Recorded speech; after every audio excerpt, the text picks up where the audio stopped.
Facebook group ভিত্তিক সংগঠন paint your ফ্যান্টাসির আয়োজনে সম্প্রতি সুন্দর হাতের লেখা প্রতিযোগিতায় জাতীয় পর্যায়ে প্রথম স্থান অধিকার করেছে আতিক আহনাফ আদিত।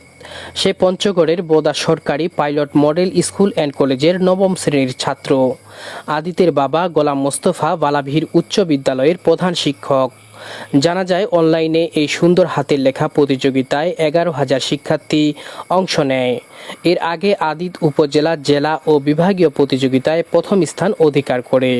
সম্প্রতি পেইন্ট ইওর ফ্যান্টাসি পরিবার কর্তৃক আয়োজিত সুন্দর হস্তলিখন প্রতিযোগিতা 2024-24-এ সেরা 3টি হাতের লেখা প্রায় 11,000 লেখার মধ্যে যাচাই বাছাই করে আমার লেখাটি প্রথম নির্বাচিত হয়েছে।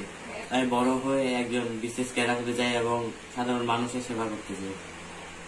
আমার এই অর্জনের পিছনে আমার মা, বাবা এবং আমার শিক্ষক, আমার পরিবারের যতজন সদস্য আছে প্রত্যেকেই আমার জন্য অনেক দোয়া করছে, আমাকে প্রেরণা জুগিয়েছে।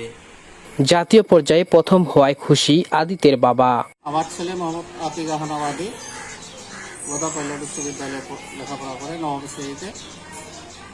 সে সুন্দর হাতের লেখা প্রতিযোগিতায় জাতীয় পর্যায়ে অংশগ্রহণ করে প্রথম স্থান অধিকার করে। আপনারা সবাই আমার ছেলের জন্য দোয়া করবে, যেন ভবিষ্যতে মানুষের মতো ভালো যেতে পারে।